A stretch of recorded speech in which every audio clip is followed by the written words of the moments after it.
Hello, everybody, and welcome to the Techstrong gang. I'm your host, Mike Rizard. Alan Schimmel is, of course, still on vacation. He'll be back next week. But right now, we're going to talk about, well, the state of observability. And then we're going to dive into what's going on with data in the cloud, because it seems like there's this whole new architecture with our friends from Oracle maybe taking the lead on that. And finally, we're going to talk about greenwashing with Bonnie. That's right. We'll be back in a minute.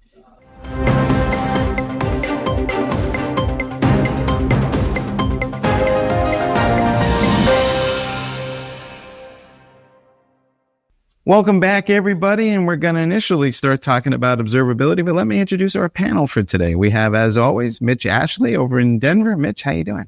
Very good. Very good. Happy to be here. All right. And joining us once again is Guy Currier from the great state of Texas. Guy, welcome. Good to be here. And finally, we have Bonnie Schneider, our resident green IT expert. Hi, Mike. Good to be here. All right, everybody. We're going to start talking a little bit about observability because this trend has been going on for a while, but frankly, I've been scratching my head about it lately. And it kind of goes like this. So theoretically, we have monitoring platforms that have been tracking predefined metrics for as long as anybody can remember. And we were supposed to be embracing these observability platforms that were enabling us to pull all this data that we were going to instrument in the IT environments, theoretically using things like OpenTelemetry. And then all that data was going to be in a place where we could query it, and maybe that would surface the root cause of our issues. And yet a funny thing happened along the way. We somehow or other are not really driving this at the level of volume that anybody thought. And in a lot of ways, observability is core to DevOps. But Mitch, what's your sense of what's going on here? Because there's more observability platforms than I can shake a stick at these days, and yet everybody I talk to is struggling. And there are some big ones too, right? Splunk being acquired by Cisco, obviously being one of the more recent ones. Actually, the active stack state was acquired by SUSE not too long ago, a couple months ago. You know, observability is one of those, you can take the same approach and get two different outcomes. You can throw all the data in one room and say, because it's all in one place, we can go get it and do analysis on it and figure out things that we can't because we don't have access to the data. Well, getting access to it, that might solve it by kind of putting it all in one location and all one tool. The problem is that you need context to be able to understand, to connect the dots, right? Okay, this happened over here. Is that related to what we're seeing in this part of the software, which is that related to what's happening in the infrastructure? Is that a false positive and nothing to do with it? It's false flag. So the challenge with observability is intelligently adding context to it so that you can understand what's happening at a macro level and not waste your time looking at things that aren't related, but help you narrow it down to the things of what's really happening. And to do that, yes, you can use, obviously OpenTelemetry helps a great deal in giving you a common format to get that data into and not worrying about proprietary agents, though you still use those or can use those. But you've got to take all those the logs, alerts, tracing, and that context added to it to understand what you really are dealing with. So a lot of organizations take observability and they write kind of applications around it. They kind of write apps, right? What's happening here? And I think that's where some of the promise of, or the interest in AI, particularly generative AI, to make that easier to query, to get access to that data, or maybe even write some of those, for example, Splunk programming language programs to get you access to that information. Now, other organizations are actually investing in using graph technology of creating connected or organizational graphs or in some form to add that extra context to what's inside of an observability system. All that to say, your average everyday run-of-the-mill operator, network engineer is not going to be spending all their time trying to make the observability system work. That's usually what platform engineering at SRE and SecOps and folks like that are working on. So I'm just saying it's no small challenge to take this on. And it's more than just getting data in one place, is you've got to be able to kind of thread it together in some meaningful way that's going to be helpful. Guy, how you doing? Doing well. How are you? All right. Let me ask you this. In your experience, are people really going to go and find the root cause of an issue, or are they just trying to solve their immediate problem? And when that gets solved, they kind of move on. And then the organization kind of finds itself in something of a vicious cycle because the next person is trying to fix a very similar issue because nobody actually went in and fixed the original issue. And it's kind of like I'm trying to just get in and get out as opposed to be, best practices. Yeah, this is a very long yes or no question, the answer to which is yes. Teams tend to be more reactive to problems and proactive when it comes to their aspirations, right? So I think your observation in that question is really right. I do think that most teams wish to maintain a continuous development of not just the features and capabilities of their app and apps, but on top of that, continuous improvement of performance, user experience, and all that stuff. But in the end, the forces that drive them have to do with delivering, increased capabilities and features, not so much better latency. So what happens in the end is exactly what you described, which is observability and application performance monitoring that's not quite at a minimal level, or it's better than minimal viable, but nonetheless is reactive patching and preventing of what happened in the past without the kind of proactive assurance of new potential problems, especially as they scale or move geographically outside of their core area. That doesn't tend to happen as much. Mitch, what can we expect from AI in this area? And one of the articles we have on the site says that generic AI models fall a little short in terms of root cause analysis. But part of my opening statement was about that I didn't know what questions to ask in the first place. Do I need to know what questions to ask if I can have AI models that are going to ask the questions for me? Is that the next evolution of this thing? Well, we were talking about earlier that context is everything, and that context is everything in generative AI, right? So the more you can provide either through some predefined parameters in your request into the LLM, defining some context of what you're looking for and why, and giving an explanation of what it is that you're trying to find out. It not only is it retrieval mechanism, if you will. I think that's sort of not the right way to look at generative AI. It will go out and look for the information that you're asking it to find, but it's going to come back to it in not only entered in a natural language interface, but it's going to come back to you in kind of people readable information, saying, here's the following things that we think are related to what you're talking about.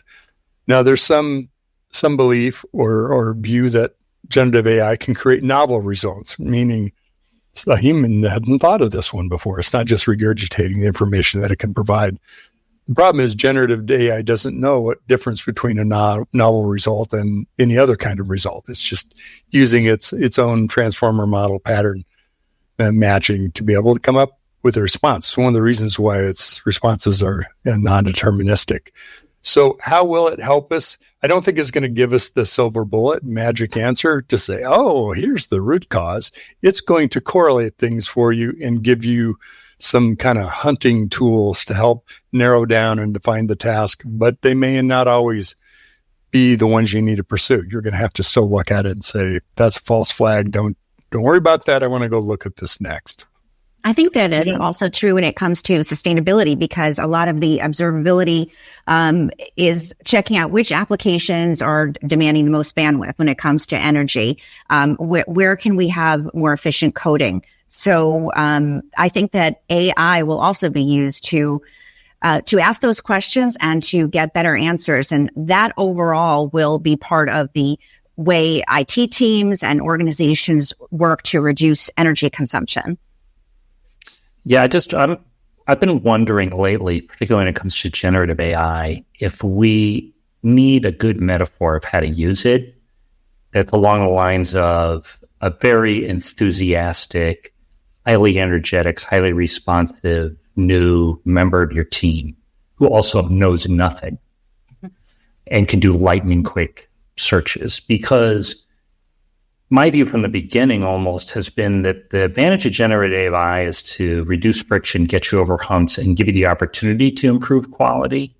But relying on it for any of those things is a mistake. And this is a really good example of it, which is, like you said, Mitch, an AI can think of things or look through a problem more comprehensively than a human can, so that when you're stuck staring at a screen for whatever reason, it gets you over that hump, it reduces friction.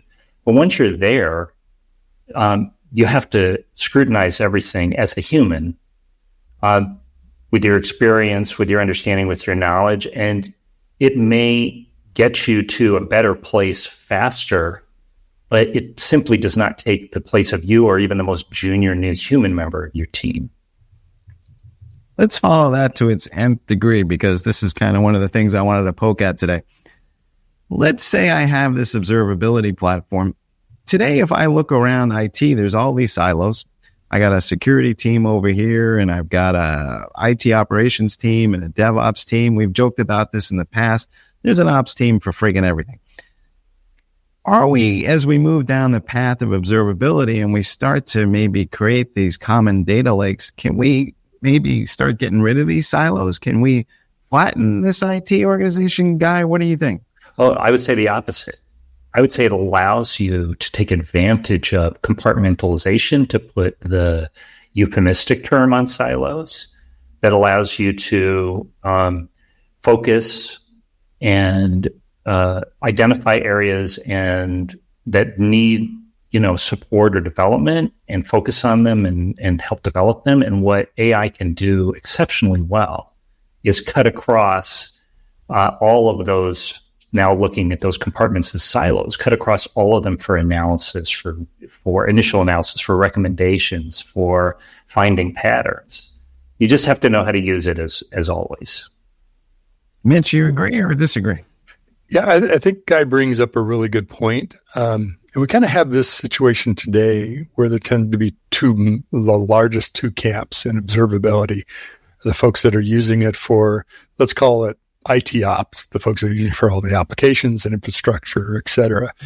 And we also have a very large contingent that are using it for security, which is why Cisco bought Splunk. That's why they positioned it as a security product. And other observability applications or tools, some of them, not all, have done well selling in the security space. The problem with that is when you need to bridge those contexts and look at the data across more than one domain of where you're using observability, if ultimately isn't in the same kind of source of truth that you can then put different use cases or personas or how you're going to access that information, then you're still limited to what you're doing inside that silo. So silo allows you kind of customization, but it does limit the data you might have access to.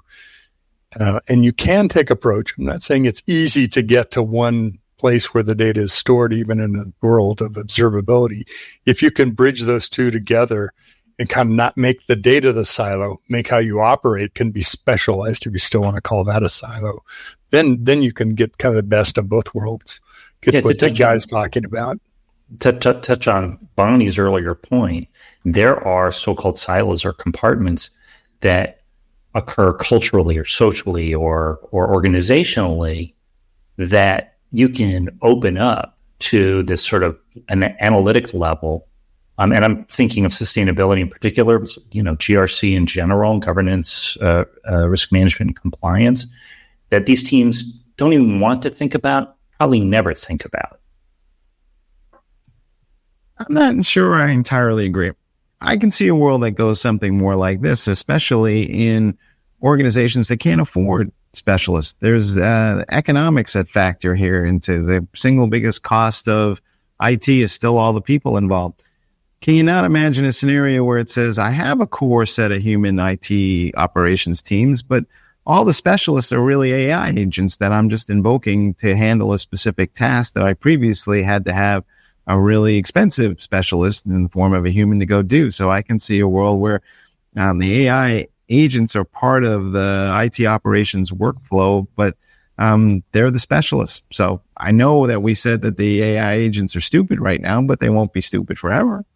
I think that's especially true with smaller companies and smaller businesses maybe that don't have the resources like you're talking about. Guy? Well, I think of the this saying that's cropped up recently, which is, I don't want AI to come and do my main job so that I can do the dishes. I want AI to do the dishes so I can go back to doing my main job. I think that there's a real, I would call it a danger in what you're suggesting, Mike, of devaluing or misunderstanding the role of general intelligence that the human factor has. I don't see how an AI that specializes in an area where the IT generalist is not specializing absolves the IT generalist of understanding, learning, and becoming better in that specific area as a question of supervision. Now, we're talking about AI, not AGI, artificial generalized intelligence, which is 5 to 10, maybe 15 years away. That might be the difference there. But for now, literally what we're talking about when it comes to generative AI is not artificial intelligence, but the simulation of intelligence by artificial means. It's a simulation. We'll see. Hey, Mitch, one of the caveats of observability in my mind is that I have to have agent software in the form of open telemetry or some equivalent thereof that I'm going to include in almost every application, maybe every piece of infrastructure. To me, that suggests that it's complex. And a lot of folks I talk to say, the agent software is as difficult to deploy and manage as any other piece of software. So it just exponentially creates additional load. Can we instrument things better? And are there other ways of thinking about this?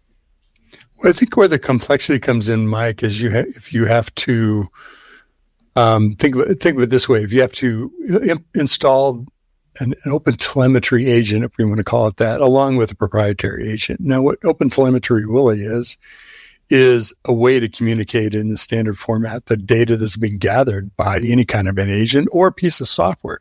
I mean, it couldn't be your application that's emitting information that could be logged into through open telemetry and then go into an observability system or other analysis tool. So its purpose is to kind of decouple the proprietary agent from the data that you're gathering, so vendors are not competing on, the best feature of their agent because compared to everybody else. I think in practice, what happens is people oftentimes end up running the agent because it may have some control properties, and otherwise, I don't think the complexity comes from the open telemetry agent necessarily unless you get more into some of the architecture of open telemetry. It's a really good book by Austin Parker on learning open telemetry. I would recommend. I think it's an O'Reilly book where he does a really good job of kind of explaining how open telemetry works, both not just from a developer or someone writing an agent perspective, but how you operationalize it. It might help with some of that complexity. But Mitch, don't you think OTel helped alleviate a significant burden of observability platforms, which is that they have their own infrastructure needs, usually several stacks, and they have an application lifecycle of their own. And by removing the need to manage let's call it the integrations in general terms, or not all of the need to manage them. I mean, when you can go agentless, I always perk up my ears. And OTel allows basically, the application vendors to pre-build, or for you as you're building your application, to pre-build it for any observability platform, and that takes away that infrastructure operations burden. Yeah, I think your point's a good one, Guy. Of in a proprietary stack, at some point, what that integration means, part of that integration is transformation of data, right? How you get that data out of how that vendor represents it into something that another tool can understand, whether it's still one-to-one integration or a one-to-many. And that's what open telemetry is, kind of a one-to-one, one-to-many, where the vendor can still log data in their own format, but they can emit that data to an observability system in an OTel format or an OTel mechanism then that data then can be used without, a lot of further transformations by other tools. So you can still have a proprietary stack, even including agent that's collecting data, that's then later emitting it into OTel, or you can kind of have that bottom of the stack, that agent part of it really just being OTel native. And that way you don't have the issues around at least that part of it, the proprietary stack and the agent side of it. So it's a mixed bag. Depends on when people come to OTel. If you're coming to it later, you're probably not going to rewrite everything on day one. And OTel, you're going to use what you got, right, and evolve from there. All right, folks, I don't think we're going to resolve this issue today, but I would just point out to you that the combination of AI and observability is going to have a profound impact on IT. We're just all not quite sure exactly how it's going to turn out. But we'll be back in a minute to discuss the next amazing advances in technology. Cloud Native Now is the web's leading resource for the growing cloud native ecosystem. CloudNativeNow.com is your destination for news, thought leadership, features, and webinars on cloud native architecture, Kubernetes, serverless, cloud native application development, microservices, service mesh, cloud native security, and more. Stay on the cutting edge of modern application development at Cloud Native Now. All right, folks, and we're back, and we're talking about data and data storage. And I gotta say, I cut my teeth on this space about some 25 years ago. So it's a subject that's always been near to my heart. Oracle has a new platform out called Exadata Scale or something equivalent thereof. I'm never sure of their branding names because, they're hard to follow. But the basic idea here is that you'll have a pool of storage that sits underneath the database, and this is going to be highly dynamic storage. It will include memory, it will include flash drives, it will include disk drives, and they all look like one common pool that you can access and invoke. And the platform will automatically move data to the various layers that make the most economic sense based on the access and what's required. We've been talking about this conceptually for a long time, but Guy, let's start with you. What's your sense of what's going on here? And I feel like, didn't we get here already, but now we're doing it in the cloud? What's your sense of our maturity here? Oracle definitely has been here for years and years, not in the cloud. They have been selling what I think Gartner called integrated stacks. No, IDC called integrated stacks for 10, 15 years, something like that. The names have changed. And of course, Oracle has been very busily helping transition its entire customer base to cloud-based delivery to the degree that their customers want to, but they have never given up this full stack approach. And so the new service or the new capability is called Exascale. It is for Exadata customers only, so you have to be an Exadata customer to begin with. Exadata is the global, the multi-tier,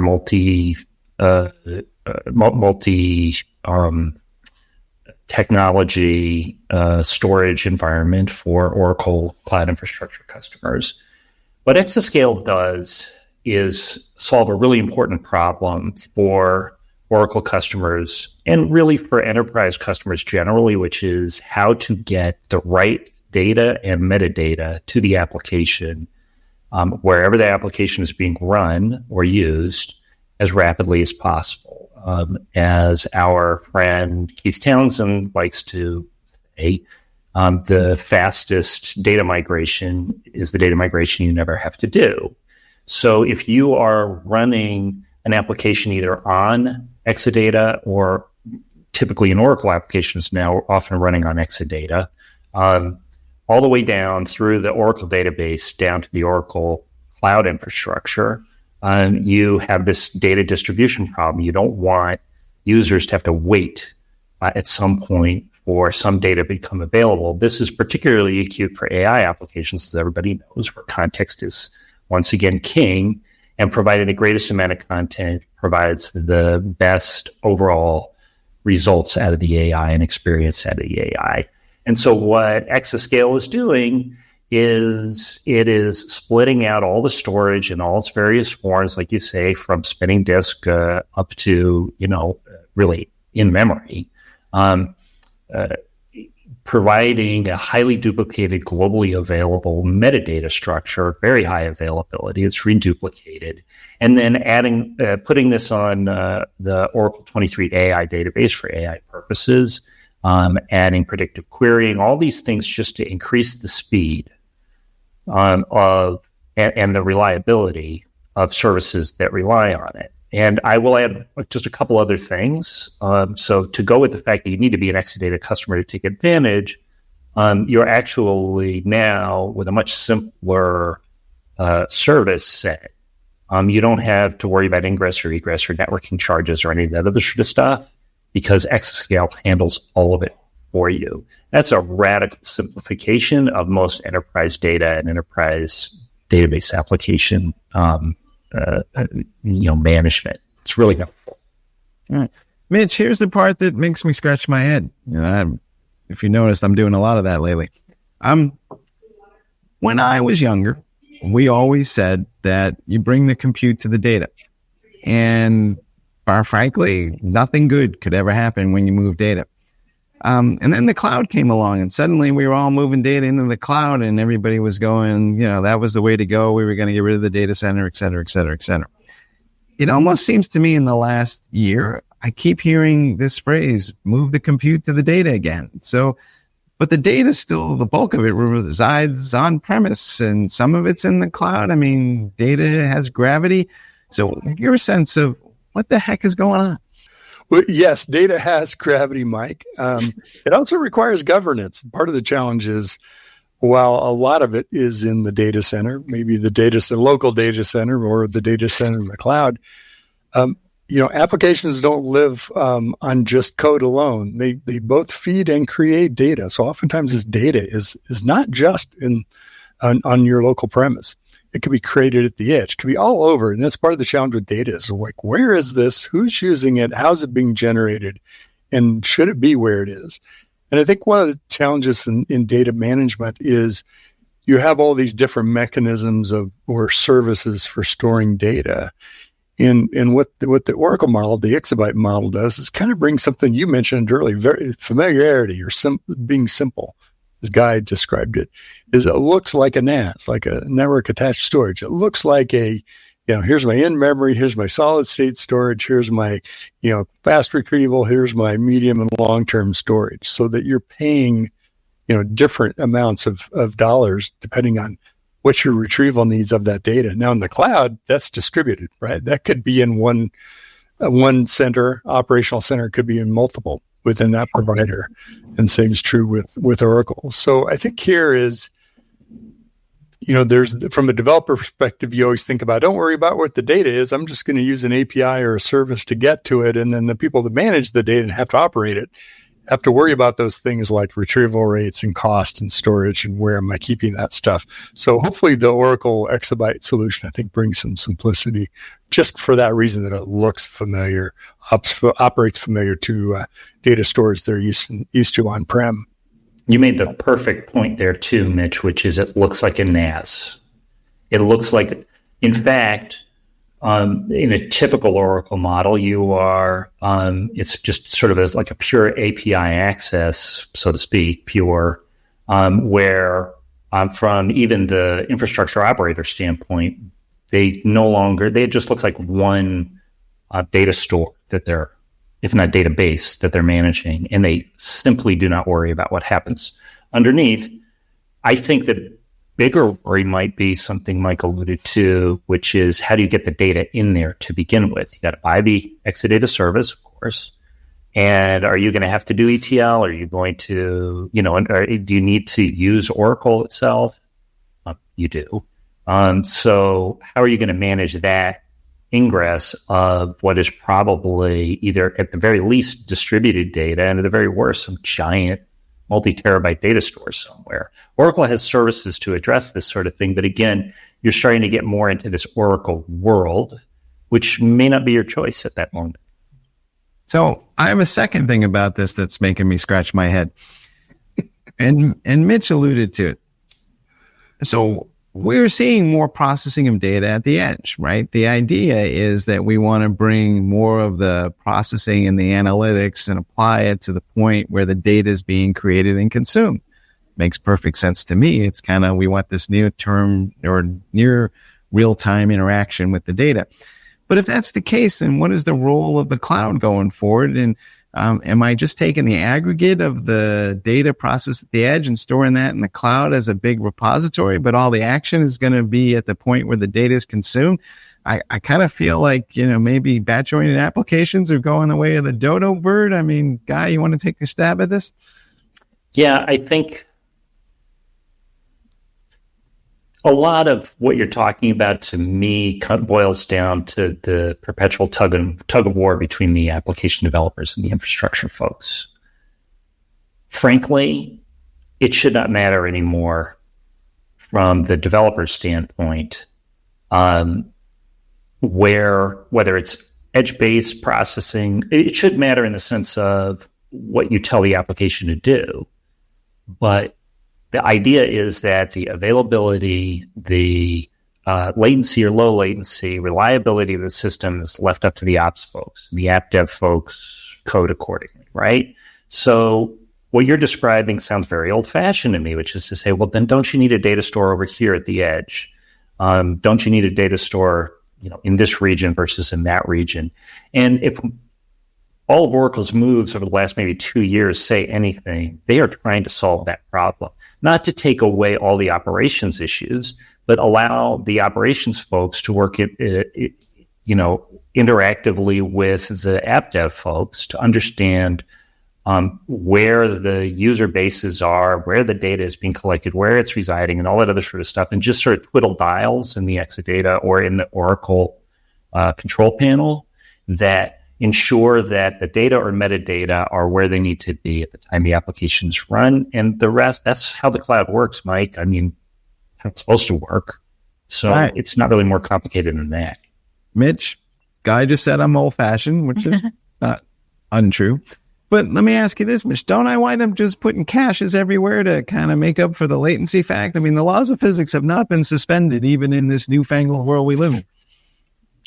That is still true, right? Replication, caches, things like that. And it goes both directions, right? If you are doing work at the edge that you might require an LLM or SLM, that might need to be fairly local, near the edge or at the edge, to be able to do the kind of processing that you're looking for.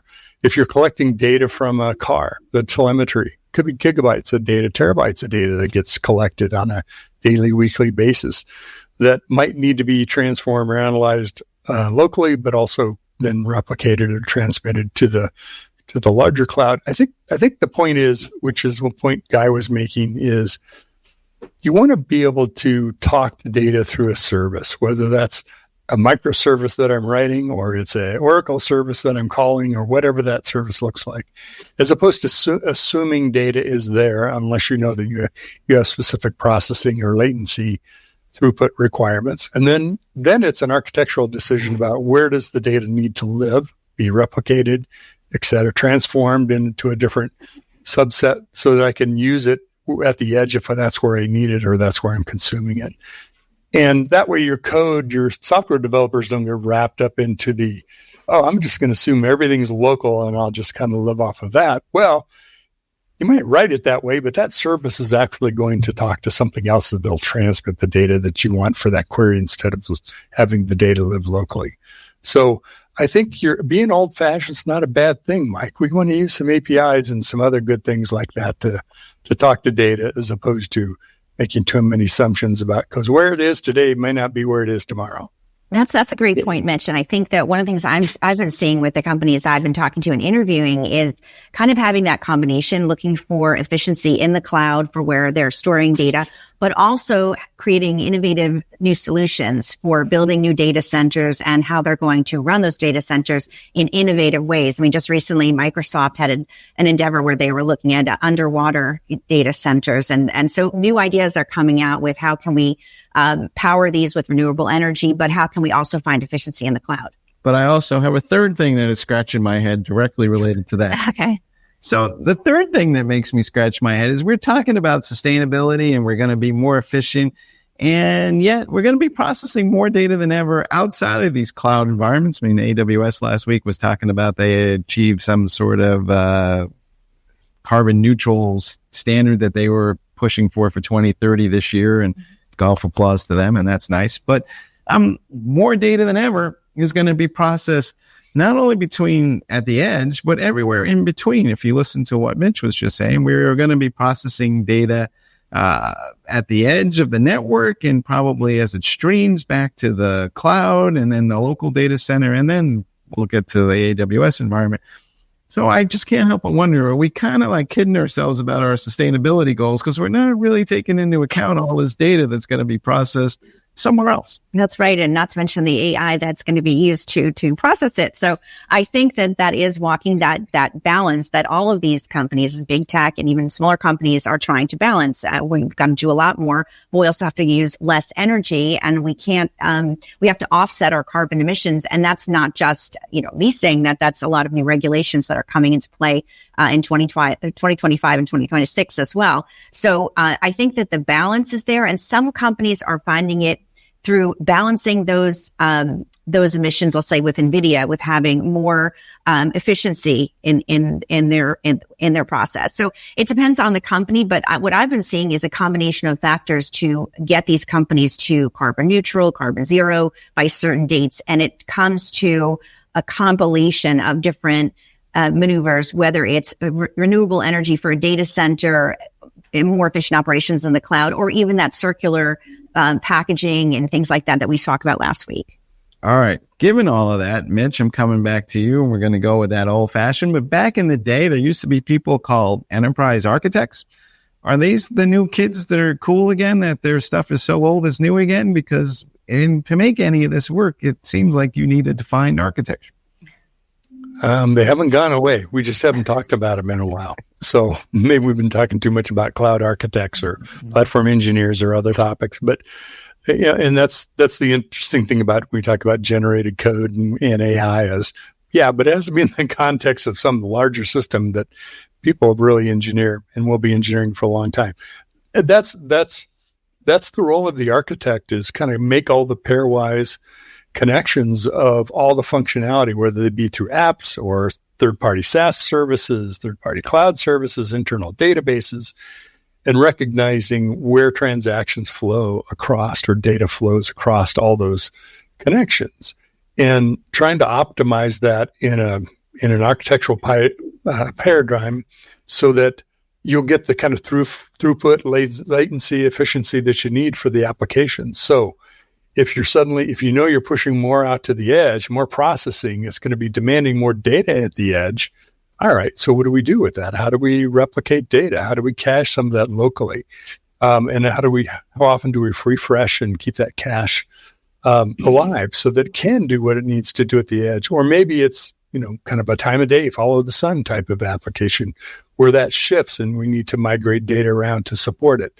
So that's all the kind of keeping the system context together and understanding how this organism needs to work and operate and breathe, and then working with the developers, working with the operations, the cloud architects, the platform engineers to help you make sure you know what you're doing in terms of releasing new capabilities, that the underlying architecture is going to support that. All right. Guy, you want to add last thought here? Yeah. I want to touch on a couple things that us old fogies said. Mike, you talked about earlier on, you were saying, well, now don't I have to have a cache everywhere? Now I have to have a cache at the edge. Now I have to have a cache in the data center, wherever, right? And then, Mitch, you were just talking about in the context of enterprise architecture that one of the things the enterprise architect needs to do is to optimize in an operational paradigm. So one of the things the enterprise architecture does is figure out what the systems are, not just vertically and how they connect, but not just horizontally and how they connect, but vertically as well. And who is managing what, or at least, what functions manage what? Are we going to do so that you can make decisions about whether a service provider or a vendor or a cloud provider or whatever is going to be handling certain things. So one of those things is caching. It may not be across the enterprise, Mike, but on the Exadata, the Exascale announcement shows that a vendor can handle that for you. So actually, the answer to your question, don't I have to XYZ with my cache? The answer could be no. The enterprise architect needs to build that in, needs to explain that. And over a year period, maybe all of the caching, all of the availability concerns get subsumed by the vendor for a particular application or class of applications. You multiply that across, add AI into the mix, of course, and the enterprise architect's job becomes more important than ever. But it doesn't mean that more and more of the operational burden can't be handled outside of the IT shop itself, so that the IT folks are focusing on the proverbial higher level things, including when it comes to storage.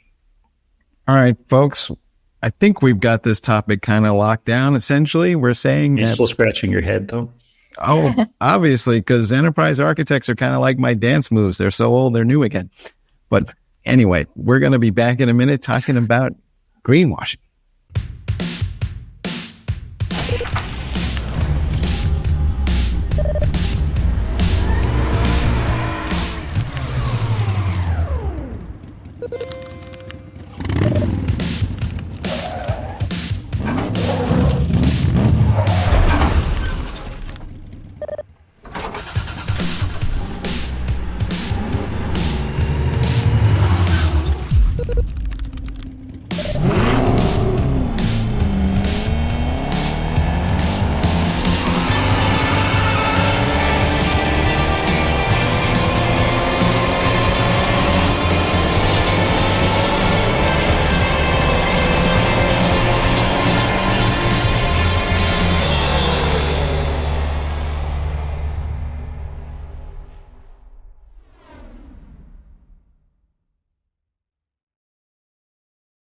Hi, everyone. Welcome back to the Techstrong gang. We're talking about greenwashing, and you might be wondering, well, what does that even mean? Have you seen terms like eco-friendly or biodegradable on just products that you buy? Well, it's a little bit more intense than that, because it's not just those little labels, but what do they mean? And are there any repercussions for companies that are not honest about what they're saying? Well, if they say those things and they don't really mean them, and they don't have the evidence to back it up, that's called greenwashing. And it's coming into play for tech companies and for major corporations in a large way due to new rules that are being released by the UK, particularly their Financial Conduct Authority, that's going to affect tens of thousands of companies. Those rules are in effect now. And in this video, I break down what it is and why it's happening. Hi, everyone. I'm Bonnie Schneider with your Ecotech Analyst Insights. Today, we're diving into the UK's new groundbreaking anti-greenwashing regulations. What is greenwashing? It's when companies overstate or make false claims about the environmental friendliness of their products or practices. The UK's new anti-greenwashing rules apply to any Financial Conduct Authority regulated company promoting products or communicating with UK clients, regardless of industry. This is a major step forward in holding companies accountable and safeguarding consumers from being misled. This could range from exaggerating a product's benefits to outright fabrications. No more vague eco-friendly statements without solid proof. Critics of these rules, though, do cite several challenges. For example, additional costs may come with investments in technologies like AI and blockchain to track and validate these sustainability claims. Companies may find it difficult to navigate complex reporting requirements to ensure compliance.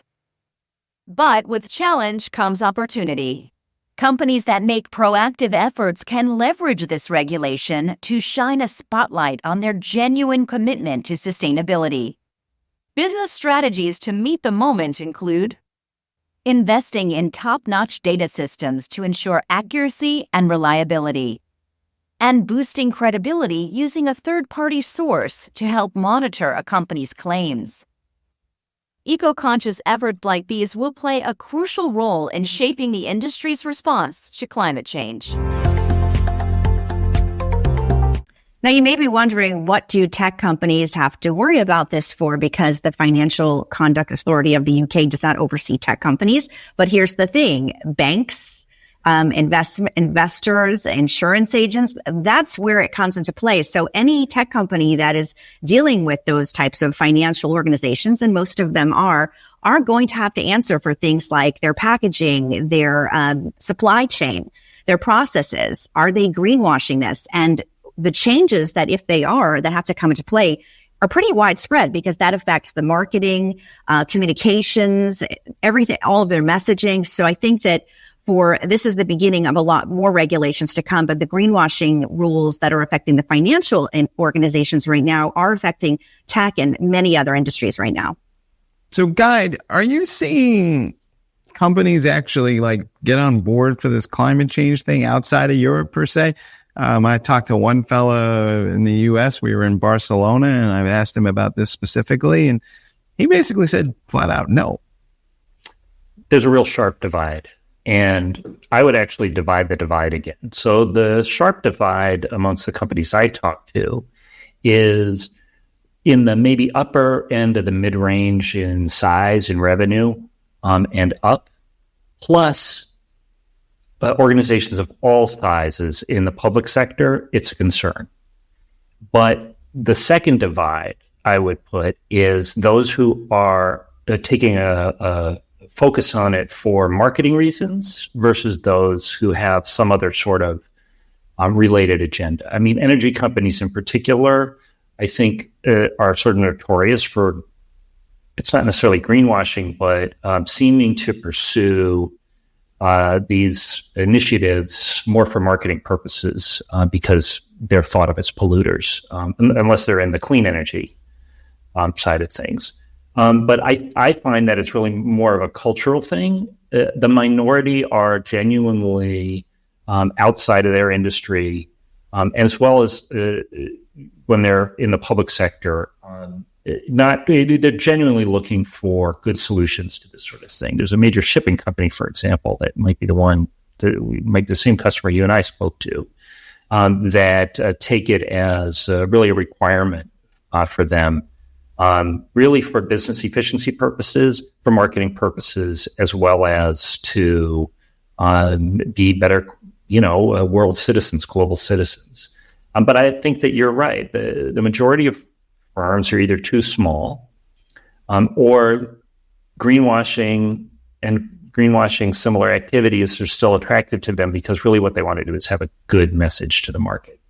But I think that that's changing because of these new regulations. The one I just spoke of with the Financial Conduct Authority, that's only been in effect for less than 30 days. And then we have new regulations that will impact tech companies. Globally right now, the largest ones are being affected. But coming up next year, which is less than 6 months away, we are going to see new regulations where not only will the marketing have to be accountable, where you can't just say something and it's greenwashing, but they're going to have to do a lot of ESG reporting on how their carbon emissions, their social governance, and things like that. So I think that where it started from, well, this is good press, we want to do this, we want to show we're responsible, where it's going to shift in the next 6 months to, I'd say 18 months for sure, the necessity of it for regulations and accommodating regulations, some mostly in Europe, but also in California, new regulations are coming up for reporting. So I think that shift from it's a nice idea to, well, we really have to pay attention to that is happening now, and it's going to shift even further over the next year. Yeah. I'll be honest, I don't have it. Go ahead. What's your sense, Bonnie, of the systems in place for this? Because this raises yet another frontier in the compliance efforts and data provenance, accountability, and the ability to create attestations for this in order to satisfy the authorities and the new regulations. Are the tools there? Well, that's a great question. Pricewaterhouse just did a big survey with executives from all over the world and I think 30 different countries. And most of them said, yes, we are ready and we have the tools. We'll be fine. But then as they dug deeper into that survey, they found, well, we don't have all the tools in place and we still have a ways to go. So some of the larger organizations are relying on they have internal systems like the big tech companies to monitor and be able to regulate it. But when you start getting into the smaller to medium sized entities, not so much. That's where I think there's going to be a lot of education that happens internally and externally, and perhaps that depends on third parties to calculate and monitor things like carbon emissions and looking for ways to be more energy efficient. To your point, Guy, and yes, again, I'm scratching my head. I don't understand how to correlate the amount of energy consumed directly to the amount of carbon generated if I'm running servers somewhere. I mean, have you seen any tools to that level of detail? I'm not so familiar with the tools, which is why I asked the question. I think there's a fair amount of proprietary work being done on this. It has to be sort of legally defensible, visible, attestable. I know that there are a few open source projects or openly available projects to do just this sort of thing. And there are certainly, I'm not familiar with the particular regulations or terms, there are globally accepted as well as, in some sovereigns contexts, legally accepted calculations for this sort of thing. When the data is centralized, and particularly when the systems are centralized, like a bunch of servers or racks or even just a edge cluster, and you can, with the sort of auditability, you can attest a certain amount of energy usage.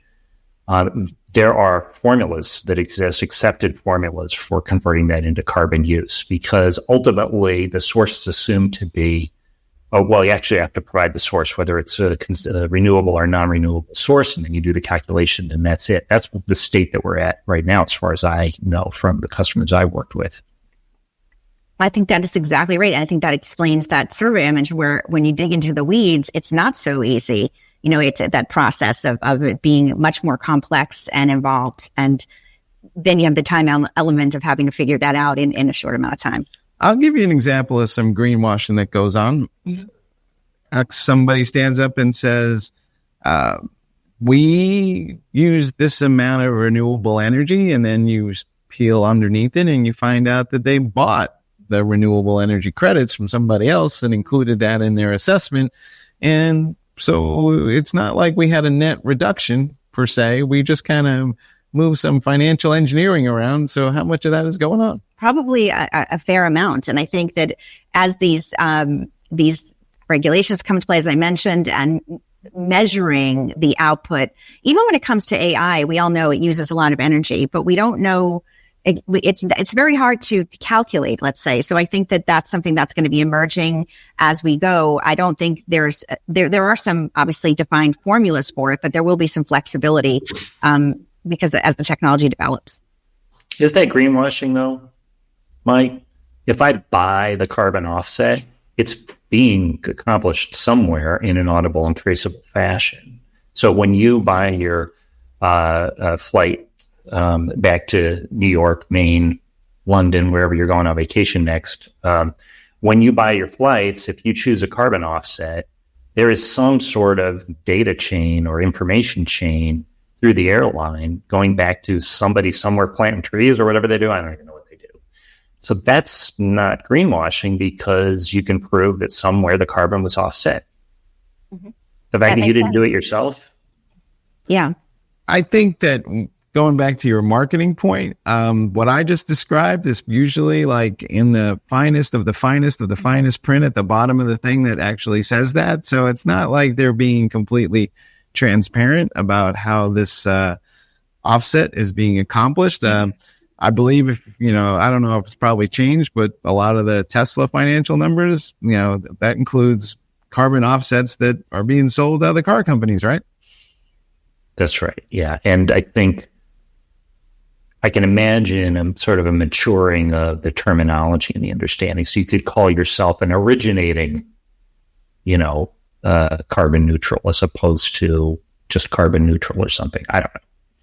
It's a fair point. It's a fair point. I think that clarification and then breaking down the descriptions as we go definitely will happen. I like that. What do you think? Can we put that in? Let's get that going. Yeah, I'll call the UK and get it in. All right, let's get it going. So what is ultimately your best advice to organizations that are A, trying to position themselves as being green, and then B, the other side of it is people who are trying to put specs in place that says we're only going to buy stuff from people who are green? I think you just want to approach it like you approach any business opportunity or scenario. You want to have a cost-benefit analysis, and you want to systematize it. The one thing I would say is that your company culture, internal, your brand image, how you are working with the world, that's part of your cost-benefit analysis.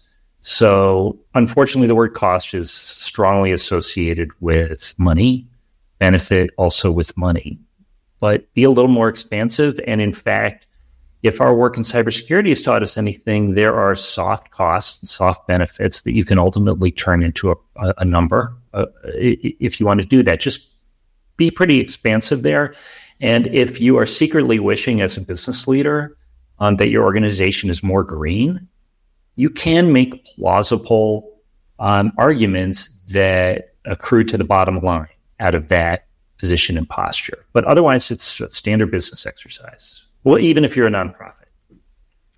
Is this always going to come down to regulations, or will people just start doing the right thing one day because, well, it's the right thing? Well, I think that that's where it started right now, where a lot of people are doing that, but the regulations are going to give it that extra push, especially for the larger companies that are doing business in the EU and California, because those are some regulations that are coming into play. And throughout the Techstrong gang in the coming weeks, I'm going to have more analysis on some of these new regulations, since some of them a lot of folks may be not aware of, and we'll break down how they might affect tech companies. All right, folks, I think we are running out of time on this subject and all our other subjects for that matter. As you can see, I scratched my head a lot today, and, well, that's a regular routine for everybody who knows me. I want to thank you all for watching the latest edition of the Techstrong Gang. Please stay tuned for all the great episodes we have behind this. Until then, we'll see you next time.